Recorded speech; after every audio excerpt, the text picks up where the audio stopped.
అందరికీ నమస్కారం. 2 రాష్ట్రాల్లో ఉన్నటువంటి తెలుగు ప్రజలకు, భారతదేశంలోనూ, యావత్ ప్రపంచంలోనూ ఉన్నటువంటి తెలుగు, మిగతా భాషలలోని అభిమానులకు, నా శ్రేయోభిలాషులకు, ఆత్మీయులకు, ప్రజా ప్రతినిధులకు, 2 రాష్ట్రాల ముఖ్యమంత్రులకు, మీడియా ప్రతినిధులకు నా హృదయపూర్వక నమస్కారాలు. గత 4 రోజులుగా ఏవేమి జరుగుతున్నదని అందరికీ తెలుసు. ముఖ్యమంత్రులకు కూడా తెలుసుంటుంది. ఎందుకంటే వాళ్ళు ఎన్నో సమస్యలతో తలమునకలై ఉంటారు. కానీ ఎవరో ఆయన పర్సనల్ సెక్రటరీస్ చెప్పుండొచ్చు. నా హృదయంలో ఉండే ఆవేదన ఏమిటంటే, కుటుంబ సమస్యల్లో ఎవరైనా పర్మిషన్ లేకుండా ఇతరులు జోక్యం చేసుకోవచ్చా? మీరే ఆలోచించండి. 100కి 100% అనాల్సిన అవసరం లేదు. కనీసం 95-99% కుటుంబ సమస్యలు ఉంటూ ఉంటాయి. అంటే మేమంతా నటులం కాబట్టి మా విషయాలు, పాపులర్గా ఉన్నటువంటి రాజకీయ నాయకుల విషయాలు, కొంతమంది ఉన్నవి లేనివి, లేనివి ఉన్నవి చెబుతూ ఉంటారు. చెప్పేవాడు కూడా ఆలోచించాలి, వాళ్ళ మనసులు, వాళ్ళ కుటుంబ సమస్యలు అని. ఇదంతా ప్రజలకు తెలుసు. కానీ ఎందుకులే మన పనులు మనం చేసుకుందాం అని అందరూ సైలెంట్గా ఉన్నారు. ఇప్పుడు ప్రజలకు కూడా, కొంతమంది రాజకీయ నాయకులు కూడా ఆలోచించుకోవాల్సిన విషయం. విజువల్స్ చూడండి, టీవీల్లో వస్తున్నాయి, సోషల్ మీడియాలో వస్తుంది. రాత్రి 8 గంటలకు గేటు తోసుకుని నా బిడ్డ మనోజ్ కుమార్ వచ్చాడు. అది రైటా రాంగా పర్సనల్ విషయం, తర్వాత మాడుకోవచ్చు. పత్రికాధిపతులు, అది పత్రికా సోదరులు 4 రోజుల నుంచి నా ఇంటి ముందు మనుషులను పెట్టుకుని, వ్యాన్లు పెట్టుకుని అలా ఉండడం ఎంతవరకు న్యాయం? నేను అప్పటికీ బయట పోతున్నప్పుడు చెప్పాను, అందరికీ నమస్కారం అయ్యా, మీకు కుటుంబ సభ్యులు ఉన్నారు, దయచేసి నా సమస్యను నేనే పరిష్కరించుకుంటాను నా బిడ్డలతో, దీన్ని చిలవలు పరవలు చేయొద్దండి, దయచేసి నన్ను గౌరవించండి, నేను ప్రజలకు ఏం చేస్తున్నాను ఒక విద్య ద్వారా అనేది మీకు తెలుసు. నటుడిగా మీ అందరికీ తెలుసు. ఒక రాజ్యసభ సభ్యుడిగా మీకు తెలుసు. ఎంత క్లీన్ చిట్టుతో వచ్చానో రాజ్యసభ సభ్యుడిగా. నా హృదయంలో ఉండే ఆవేదన చెప్పనలవే కాదు, మీకే చెప్పాలి. ఈ రోజున ఈ మీడియా సోదరులు ఎంత కల్పితాలు, ఎంత నెగటివిటీ నన్ను గురించి చెప్తున్నారో మీ అందరికీ తెలుసు. దానికి నేను బాధపడడం లేదు. మీరు ముఖ్యంగా తెలుసుకోవాల్సింది, రాత్రుల్లో గేటు తోసుకుని, గేటు పగలగొట్టి పర్మిషన్ లేకుండా ఎవరైనా రావచ్చా? మీరే చెప్పండి. వచ్చిన వాళ్ళు అందరూ మీడియా సోదరులా, లేకపోతే ఇంకెవరైనా నా మీద పగ, రాగద్వేషాలతో ఏదో ఒక ఛానల్ చేతులు పెట్టుకుని అలా వచ్చి ఉంటారేమో సందేహం. కానీ వాళ్లను కొట్టాలని, తిట్టాలని మనసా వాచ దైవ సాక్షిగా నేను అలా ఆలోచించేవాడిని కాదు. ఎందుకు? వాళ్ళు ఉద్యోగస్తులు, నేను కూడా ఉద్యోగస్తునే, అందరూ కూలివాళ్ళం. భగవంతుడు ఇస్తుంటాడు మనకు కూలి. ఎవరికి ఏమిటి అనేది ఆయన నిర్ణయిస్తాడు. ఇది మీ అందరికీ తెలుసు. వాళ్లకు నేను చెప్పినా వినకుండా ముందు నమస్కారం పెట్టాను. అయినా అతను నేను కొట్టామనే చెప్తున్నారు తప్ప, మైక్ తీసుకెళ్ళి నోట్లో పెట్టాము, నా కన్ను పోవలసింది. కన్ను పోయి ఉంటే అప్పుడు నేను కేసులు పెట్టాలి.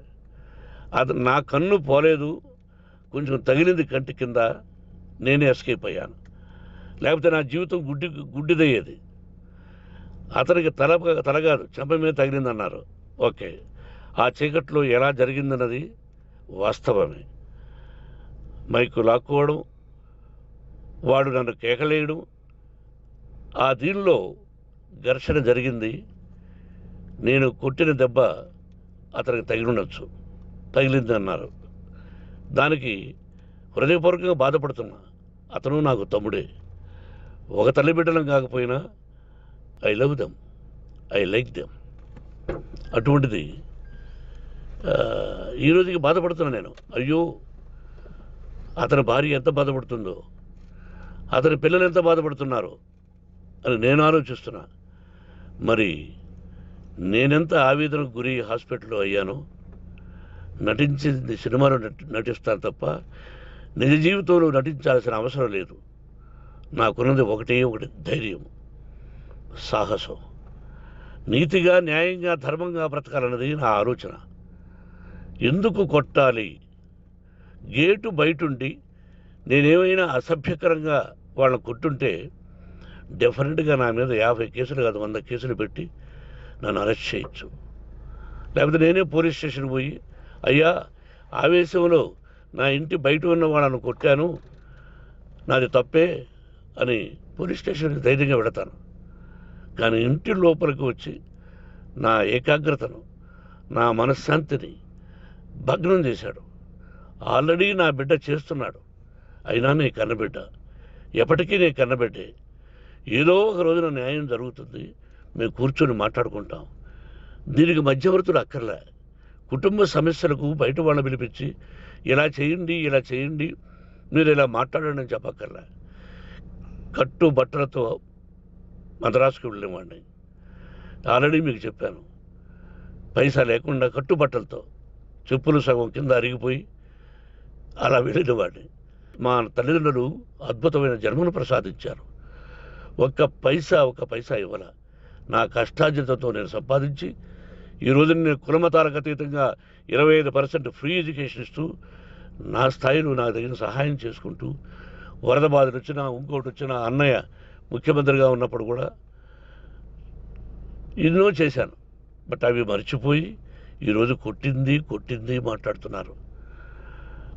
ప్రజాప్రతినిధులారా, నా అభిమానులారా, తెలుగు ప్రజలారా, తమిళ, మలయాళం, కన్నడ అభిమానులారా, ఆలోచించండి. నేను చేసినది తప్పు, కొట్టినది తప్పు. ఏ సందర్భంలో కొట్టాల్సి వచ్చింది? మీ ఇంటికి దూరితే ఒప్పుకుంటారా? మీ ఏకాగ్రతను భగ్నం చేస్తే ఒప్పుకుంటారా? మీరే ఆలోచించండి.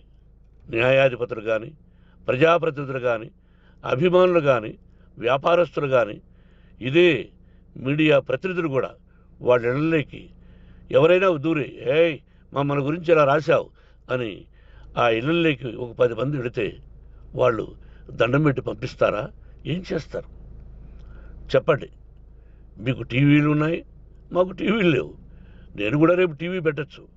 అది కాదు గొప్ప. నా హృదయపూర్వకంగా చెప్తున్నా, అతని మనసును బాధ పెట్టినా, అతను గాయమైన దానికి చాలా చింతిస్తున్నాను. చింతించే లాభం ఏమిటండి అంటే, మరి ఏం చేయాలి? మీరు చేసిందేంటి? మళ్ళీ చెప్తున్నా, అసలు అతను నిజంగా జర్నలిస్టా కాదా అని ఆ చీకట్లో నాకు ఎలా తెలుస్తుంది? టీవీ 9 అని నాకు ఎలా తెలుస్తుంది? ఏదో ఒక కంటి మీదకి ఒక మైక్ వచ్చింది, దానికి అబక్కం లాక్కున్నాను. ఇది వాస్తవమే, అసత్యం కాదు. అది టీవీ 9, ఆ టీవీ 9 మైక్నే లాక్కోవాలి. అది ఏంటండి? నేనేమన్నా మూర్ఖుడినా? వాళ్ళందరూ నాకు కావలసిన వాళ్ళే. ఈ రోజున ఆ రజనీకాంత్, అతను కూడా ఎన్నో ఫోన్లు నేను చాలా సందర్భాల్లో మాట్లాడున్నాను. ఇట్స్ లైక్ మై సన్నా, లేకపోతే బ్రదరా, అలా ఉంటాం. మరి ఈ విషయంలో మాత్రం మీరు అందరూ అంటే మీరు చేసినది తప్పు అని మీరు ఒక్కరు అనలేదే. కానీ జర్నలిస్టు సోదరులు, ఒక ఆడపడుచు, దాదాపు ఒక 5-6 మంది ఆడపడుచులు, ఒక 5-6 మంది సోదరులు, వాళ్ళందరూ మాట్లాడారు. కొట్టడం తప్పైనా ఏ సందర్భంలో కొట్టవలసి వచ్చింది, ఇవన్నీ క్లియర్గా మాట్లాడారు. ఆయన్ని మీరు చెప్పరు. కాబట్టి పైన భగవంతుడు చూస్తున్నాడు. పోలీస్ అంటే నాకు ఇష్టం. ప్రజలను కాపాడవలసిన బాధ్యత వాళ్ళది, రక్షణ కల్పించవలసింది. నా విద్యాలయానికి కూడా ఐపీఎస్లు ఐఏఎస్లు అయిన విద్యార్థులు ఉన్నారు.